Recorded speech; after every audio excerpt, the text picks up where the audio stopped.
All right, quarterfinals workouts. This is like my first reaction, first takes here. Do a longer video, like promised, either Wednesday night tonight or Thursday morning, tomorrow morning, with some longer write-ups. But 4 workouts announced. 2 of them have to be done by Saturday night. 2 of them have to be done by Monday night. Depending on how much time you have, you might just want to make sure, hey, I got to get those 2 Saturday night ones. I got to get those done first. But if you feel like you can get them all done before Saturday, then you can kind of do them in whatever order you want. You could go backwards, right? You could go 4, 3, 2, 1. I spoke with another games athlete and they're doing like the exact opposite order I am. I think they're going to do clean and jerk wall ball today, take a break, and then on Friday they're going to do the ring muscle up and the EMOM with the rowing. Whereas I'm going to do it the other way around. I think today I'm going to do ring muscle up, do the EMOM tomorrow, likely do the clean and jerk in the afternoon, and then do the burpees and the wall balls the next day. So it's like, you can really kind of shake it up any way you want. Just think like, am I going to do any redos is a good question to ask yourself. So if you think you're going to do any redos, think, well, which ones would those be and why, and what would I maybe gain from that? And then is that a workout that's due on Saturday? Is it a workout that's due on Monday? So in my case, I highly doubt I'm going to redo the clean and jerk ascending weights, because I know I'm just going to do all singles the whole way and just be tired. And so it's like, yeah, I could redo it and get 1 more rep or 2 more reps, but it's the exact same workout as I did in the 2021 online semifinal, with the exact same weights. The only difference is this time it's clean and jerk, where there it was snatch. So I have a pretty good idea of what I'm going to do. I'm just going to do the same thing, but a little faster because clean and jerks are easier. And then I'm not going to redo the wall ball burpee because it's just going to be hard. You know, I know what I'm going to do. I'm just going to, like, you know, probably break up each set of wall balls in half or maybe do them unbroken.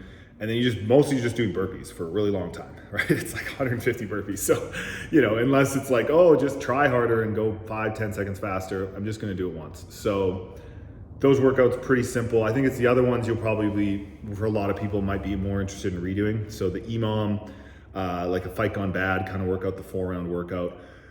That one, it'll be pretty obvious when you're done what you maybe should have done differently. I feel like, oh, if I just would have been more consistent with my snatches, or, you know, if I wouldn't have went out as hot, or if I'd been more consistent with my rowing splits. And you'll finish it and it'll be very obvious looking at your reps each round, which rounds you were going too hard or too slow, and like where that change was. And you can probably just take, what you'll end up doing is you'll just take the average. You did, oh, I did 10 snatches, then 6 snatches, then 4 snatches, then 5 snatches.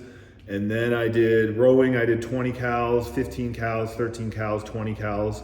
And then, you know, you do that and you just go, okay, what was the average? Well, I did an average of 6 snatches around. I did an average of 16 cals around. I did an average of 15 step ups. So why don't I just start at that, right? Just start at exactly that. Instead of starting 5 reps above my average, I'm gonna start at my average and then hopefully have a finishing kick on the final round. Just get 1 more rep per station at the last round, and that's 3 more reps, 4 more reps, maybe if you sprint. So that'll be super obvious to redo. And then some people might want to redo the ring muscle up one. Like, it's possible. I'm doing it first just because I think it's like, might be my worst score just because I'm like a taller, heavier athlete. And so I think if I'm fresh and do that fresh, that, you know, probably will give me maybe a slightly better score. And I'm not too worried with the soreness from that affecting any of the other workouts, because primarily like pressing, even upper body pulling, there's not a lot of other upper body work. It's a lot of legs and low back and stuff after that, and hinging. So not too worried about the fatigue from that affecting another workout. That's what I'm doing. That's kind of the general order, the flow of things. I'll just quickly go through some really brief strategy things for each workout here, and then I'll do some longer stuff later.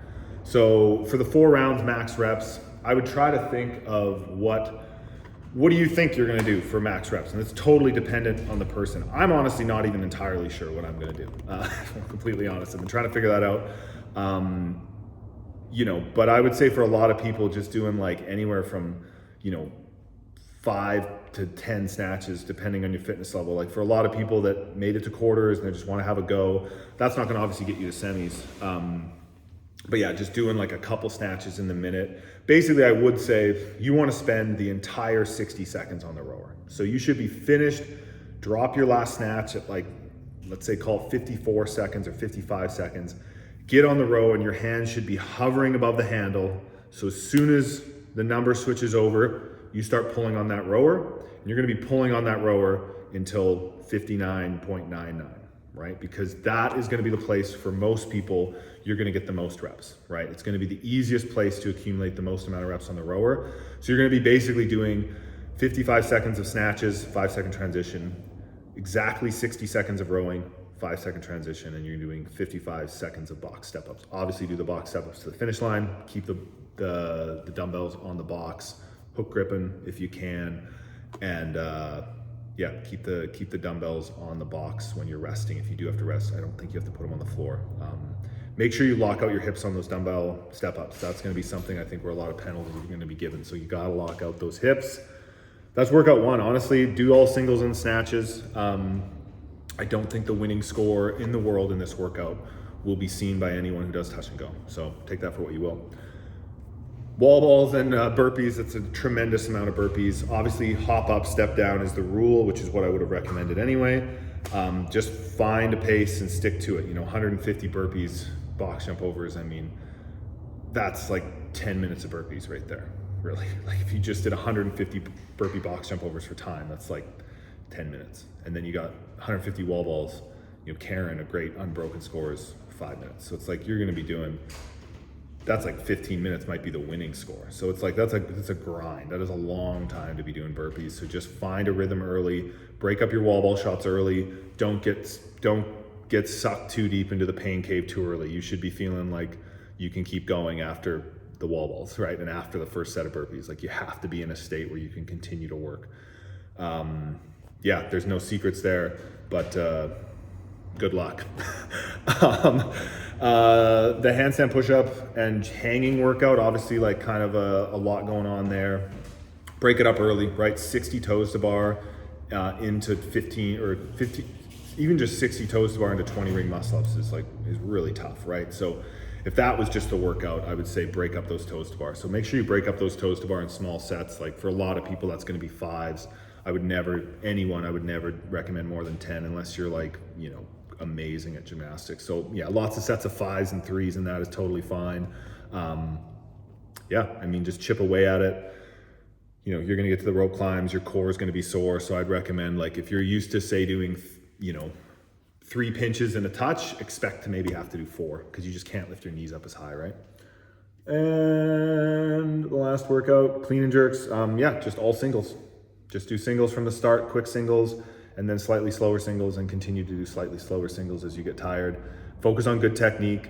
Save your low back. Like you could be doing a lot of reps here. It's gonna get heavy for everyone. So like do this with proper technique, wear a belt. Don't just ripping it off the floor. That should pretty much cover it. That's 8 minutes. Like I said, this was gonna be brief, and then go into a deeper dive later tonight or tomorrow morning. Good luck, Professor Project team. I'm gonna get after it.